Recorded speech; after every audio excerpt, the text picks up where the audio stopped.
दोस्तों बड़ी खबर यह है कि कांग्रेस पार्टी ने अपना जो वादा था तेलंगाना में वो पूरा कर दिया।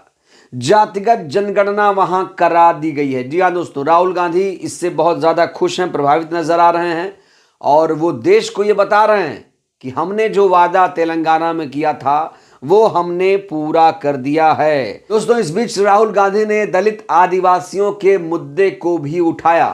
कहा कि दलित आदिवासियों को ये जो बीजेपी सरकार है ये बेरोजगार कर रही है। दलित और आदिवासियों से सब छीन कर बीजेपी अडानी को देना चाहती है। जातीय जनगणना के जरिए पिछड़ों की संख्या पता चल जाएगी और इससे पिछड़ों पर बीजेपी का जो अन्याय है वो थम जाएगा। तो दोस्तों बिहार की तर्ज पर तेलंगाना में भी जातीय जनगणना हो चुकी है, हो रही है। तो राहुल गांधी लगातार ये देश को बता रहे हैं कि हमारे देश का जो पीएम है ओबीसी है, लेकिन वो जातीय जनगणना के मुद्दे पर पीछे हट रहे हैं।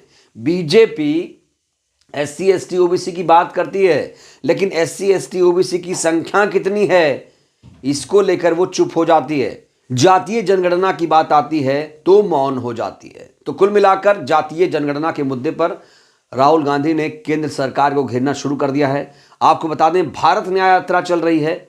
भारत न्याय यात्रा जो है वो झारखंड में है और अब वो ओडिशा होते हुए छत्तीसगढ़, उत्तर प्रदेश समेत तमाम राज्यों से होते हुए आखिर में मार्च में कहा जा रहा है कि महाराष्ट्र पहुंचेगी। तो अपने भारत न्याय यात्रा के जरिए तमाम मुद्दों को राहुल गांधी उठा रहे हैं।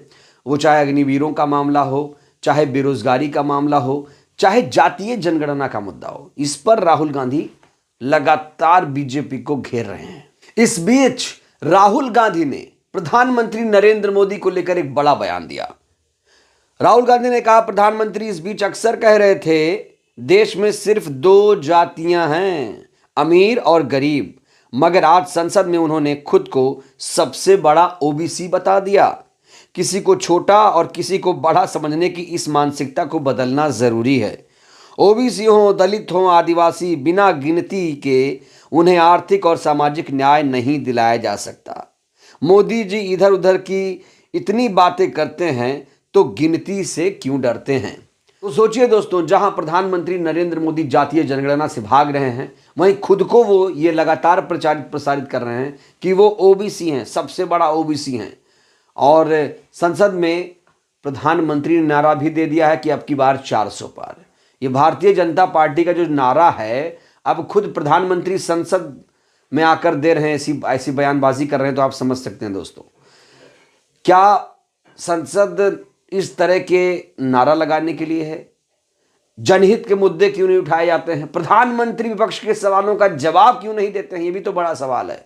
लोकतंत्र का मंदिर क्या इसीलिए इसे कहा गया कि आप विपक्ष के सांसदों को निलंबित कर देंगे?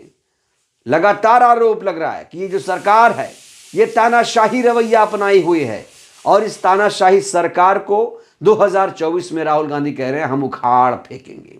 तो बहरहाल राहुल गांधी की जो भारत न्याय यात्रा है वो जारी है, लगातार लोग इससे जुड़ रहे हैं। राहुल गांधी के भारत न्याय यात्रा को लेकर, जातीय जनगणना को लेकर दोस्तों आप क्या कहेंगे? एक बड़ी बात मैं आपको बताना चाहता हूं, राहुल गांधी से संबंधित कोई भी खबर आपको टीवी मीडिया पर नहीं देखने को मिलेगी और जो उनका बयान है वो तो सुनने को भी नहीं मिलेगा। तो दोस्तों हम जैसे पत्रकारों की जिम्मेदारी बढ़ जाती है कि विपक्ष में जो खबरें जरूरी हैं विपक्ष के लिए, जो विपक्ष के नेता कुछ कर रहे हैं एक्टिविटीज, जो वो मुखर होकर आवाज उठा रहे हैं, हमारी जिम्मेदारी बढ़ जाती है कि हम उनकी आवाज बने, चाहे विपक्ष का कोई भी नेता हो। हमारे लिए तो सारे नेता बराबर हैं, क्योंकि एक पत्रकार विपक्ष की आवाज होता है, विपक्ष के साथ खड़ा होता है। और दोस्तों वही मैं करने की कोशिश कर रहा हूं। बहरहाल अपनी प्रतिक्रिया आप लोग जरूर दीजिए। दोस्तों वीडियो को ज़्यादा से ज़्यादा लाइक करिए, चैनल को सब्सक्राइब करिए, सहयोग करिए, वीडियो को जन जन तक पहुंचाइए जिससे देश की जनता जागरूक हो। बहुत बहुत धन्यवाद, शुक्रिया।